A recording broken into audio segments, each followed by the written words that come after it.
The next speaker in our list is Mr. Davies from United Kingdom.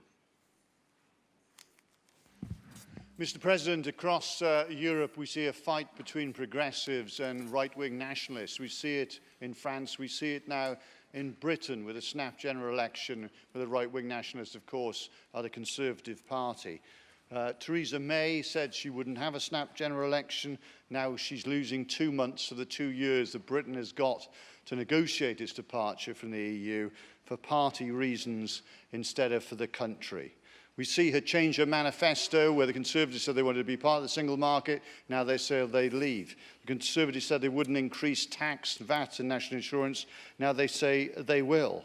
So this election is about not just those values, but about the public finances of Britain, where we'll see less jobs because we'll have less trade, we'll have less income, which will be mean higher income tax and other taxes, cuts in public services. That's what a hard Brexit will mean to the British people. But she thinks, because of the polls, that she can just sweep in and provide a near dictatorship that will cost jobs, cost tax, cost public services, and undermine our environment and indeed our rights at work, which are underpinned at the moment, that the Labour Party will, of course, negotiate with. The US sees now that the United Kingdom is easy prey for a trade deal. The Prime Minister has already said she'll negotiate to allow private companies, private insurance companies into the NHS. We'll be abandoning REACH, which is the control on chemical safeties, so that instead of companies having to prove a chemical is safe,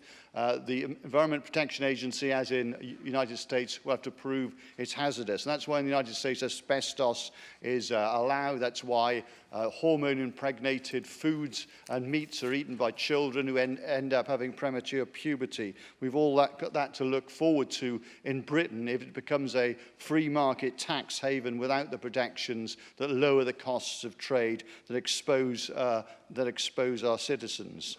So Trump will be arguing hard that he gets the best terms for such a deal. So we're going to swap access for immigration control in Britain with Europe. Obviously, we'll end up having to swap market access for more immigration from emerging markets, whether it's India, China, or South America. So we've got a fight on our hands on the progressive side in Britain, and the Labour Party obviously is standing up for trade and jobs, and the real risk is a massive majority for the Conservative Party, of course, will mean a much harder Brexit, will mean an attack on the fundamental values that we stand for in this very place, because it won't be a balanced democracy. Rights at work, human rights will be under attack, living standards will be under attack, and our environment will be under attack too. So I say from this place, and I give my pledge to the British people to re-elect the Labour members who are there at the moment, to at least have some balance, to at least blunt the teeth of the Tory wolf that would attack the very values that we stand for here.